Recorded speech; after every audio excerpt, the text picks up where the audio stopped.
नमो अरहंताणम नमो अरहंताणम नमो अरहंताणम।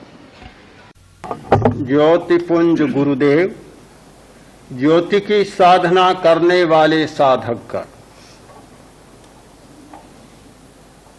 एक युवक मेरे सामने खड़ा था। मैंने पूछा, तुम कौन हो? उत्तर मिला, अध्यात्म का विद्यार्थी हूं। मैंने कहा, फिर ललाट पर शिकन कैसे?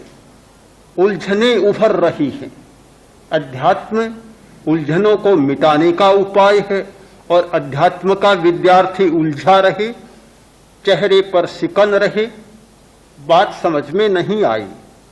उसने कहा, बात सही है, मैंने प्रवेश किया था इस क्षेत्र में उलझनों को मिटाने के लिए, किंतु मैं तो और अधिक उलझ गया। क्यों उलझे? क्या करूं? आज का नवयुवक, विज्ञान का विद्यार्थी, अध्यात्म के क्षेत्र में उतरा इस आशा से कि जीवन सरस बनेगा, रसमय होगा। जैसे जैसे अध्यात्म के ग्रंथ पढ़े,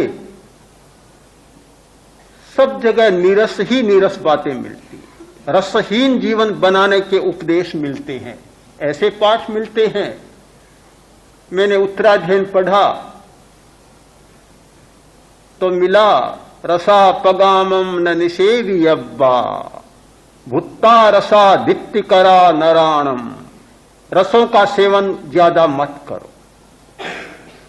महाभारत पढ़ा तो महाभारत का स्वर है कि योगी का बल क्या? अरस भोजन, नीरस भोजन। योगी का बल है नीरस भोजन, रस रहित भोजन योगी का बल है। महात्मा गांधी का साहित्य पढ़ा तो बार बार दोहराते हैं, ऐश्वाद ऐश्वाद ऐश्वाद। और की बात छोड़ दूं, मुझे आशा थी कि मनोनुशासनम तो एक नया ग्रंथ है, आज के युग का ग्रंथ है, इसमें तो आशावादी स्वर मिलेगा, कोई रसमय जीवन बिताने की बात मिलेगी। उसे पढ़ा तो उसमें भी यही बात मिली कि इंद्रियों के रस को कम करो, इंद्रिय की शुद्धि करो, आहार की शुद्धि करो और फिर इंद्रिय की शुद्धि करो। इंद्रिय जय, इंद्रिय जय, इंद्रिय विजय की चर्चा करते करते सारे अध्यात्म के ग्रंथ रसहीन और नीरस बन गए हैं। यह रसहीनता को देखकर मैं ऊब गया हूं। उलझन मिटाने आया था और नई उलझन में फंस गया। मुझे तो वह जीवन चाहिए जिसमें सरसता टपके, रस हो, आनंद हो, स्वाद हो। ऐश्वाद, भला ऐश्वाद का क्या मतलब? आज के युवक के लिए ऐश्वाद की बात कोई माने नहीं रखती। आज के वैज्ञानिक युग में सबको छोड़ने की बात का कोई अर्थ नहीं होता।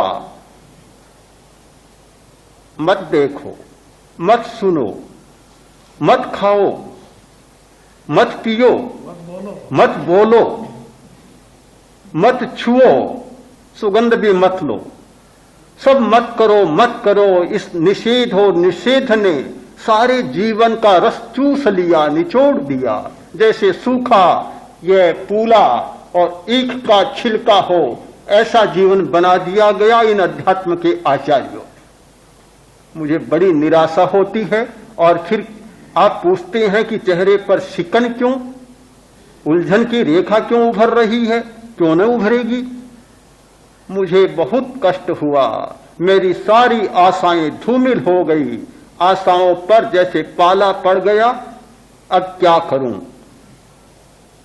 मैंने कहा, भले आदमी, इतने उलझते क्यों हो? अच्छा है, अध्यात्म को ही तिलांजलि दे दो, उसे ही छोड़ दो। उलझने की क्या जरूरत है? छोड़ दो उसे। सांप केंचुली को छोड़ता है वैसे अध्यात्म को छोड़ दो। बोला, यह कैसे हो सकता है? छोड़ नहीं सकता। क्यों नहीं छोड़ सकते? पदार्थों के सेवन से ऊब गया और ऊब से इधर आया, अब न इधर का रहा न उधर का रहा। पदार्थों से भी अरुचि है, पदार्थों ने बहुत प्रताड़ित कर रखा है, इतनी मानसिक अशांति हो रही है। शांति की खोज में यहां आया, यहां भी शांति नहीं मिली, तो फिर पदार्थ में जाकर फिर और अशांति में जाऊं, ये बात भी समझ में नहीं आती, छोड़ तो नहीं सकता। मैंने कहा तुम अभी समझे नहीं, अध्यात्म को समझे नहीं, न मनोनुशासन को समझा, न महाभारत को समझा, न उत्तराध्ययन को समझा। समझना बहुत कठिन होता है, बहुत कठिन। और जब तक अनुभव नहीं होता, परंपरा नहीं होती, बात समझ में नहीं आती। आज ही एक भाई कह रहा था जो अभी शिविर में साधना कर रहा है, 2 वर्ष हो गए ध्यान का अभ्यास कर रहा हूं, पल्ले नहीं पड़ा और यहां 2 दिन में आगे बढ़ गया। अपने आप बात समझ में नहीं आती, चाबी जब तक न मिले ताला खुलता नहीं है। मैंने आयुर्वेद का एक ग्रंथ पढ़ा, ठंडे पानी को ठंडा करने की कुछ विधियां बतलाई गई। उनमें एक शब्द है वस्त्रोद्धरण। वस्त्रोद्धरण के द्वारा पानी को ठंडा किया जा सकता है। अनुवादक ने अनुवाद किया है कि वस्त्र से पानी को छानने से पानी ठंडा हो जाता है। मैंने पढ़ा तो बड़ा आश्चर्य हुआ कि कितना गलत अनुवाद। इसलिए अनुवाद गलत हुआ कि उसे अनुभव नहीं था। इस बात को तो हम लोग बहुत जानते हैं, मुनि लोग हमारे बहुत इस बात को जानते हैं कि पानी गर्म आता है, कहां हांडी मिलती है, कहां ठंडा पानी मिलता है, गर्म पानी आता है तो ठंडा करने की जरूरत होती है। तो ये वस्त्रोद्धरण की पद्धति हमारे यहां बहुत चलती है। पानी को बहुत ठंडा किया जा सकता है। जैसा मिट्टी की नई हांडी में पानी ठंडा नहीं होता, वैसा वस्त्र के द्वारा हो सकता है। पर वस्त्र से पानी को आप छानते चले जाएं, पानी कभी ठंडा नहीं होगा। वस्त्रोद्धरण की प्रक्रिया यह है कि पात्र में गर्म पानी रखा है, एक कपड़ा लिया और कपड़े को लंबा कर लिया, पानी में कपड़ा डालें और फिर ऊपर उठाएं, फिर कपड़ा नीचे डालें और फिर उसे ऊपर उठाएं। ऐसा करते करते पानी बहुत ठंडा हो जाएगा। वस्त्रोद्धरण का मतलब है कपड़े को ऊपर उठाना, फिर नीचे करना, फिर उठाना, फिर नीचे करना। जैसे पानी बस कपड़े के साथ ऊपर उठेगा, हवा लगेगी, पानी ठंडा हो जाएगा। किंतु अनुवादक महोदय ने अर्थ कर दिया कि पानी को छानते चले जाओ, पानी ठंडा हो जाएगा। कारण यही है कि जब अनुभव नहीं होता, अर्थ भी समझ में नहीं आता। कहने वाला सर्वज्ञ हो, कहने वाला बड़े से बड़ा ज्ञानी हो, मतलब कहने वाले से नहीं है, मतलब समझने वाले से है। बहुत लोग दावा करते हैं कि हम तो गीता पढ़ते हैं, भगवान की वाणी है। हम उत्तराध्ययन सूत्र पढ़ते हैं, महावीर भगवान की वाणी है। हम धम्मपद पढ़ते हैं, भगवान बुद्ध की वाणी है। कहने वाले भगवान कृष्ण हो, भगवान महावीर हो, भगवान बुद्ध हो, कोई भी हो, कितने ही बड़े ज्ञानी हो, कहने वालों से हमें मतलब नहीं, हमें समझने वालों से मतलब है कि हम क्या समझ रहे, और समझाने वालों से मतलब है कि क्या समझाया जा रहा है। मतलब उनसे है।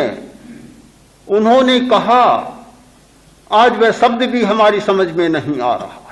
शब्द आ रहा है तो शब्द के नीचे छिपा हुआ अनंत अर्थ है, वह समझ में नहीं आ रहा, पकड़ में नहीं आ रहा है। न जाने कितने गलत अर्थ किए जा रहे हैं। अध्यात्म के भी न जाने कितने गलत अर्थ किए गए हैं, और गलत अर्थों के आधार पर न जाने कितने गलत प्रयोग चले हैं। मैं नहीं सोचता कि अध्यात्म जीवन को नीरस बनाता है। यदि जीवन को अनंत और असीम रसमय बनाने की कोई प्रक्रिया है तो वह अध्यात्म।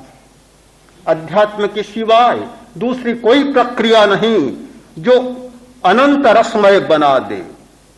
पदार्थ के सारे रस एक समय के लिए रस होते हैं और थोड़े समय के बाद रसहीन बन जाते हैं।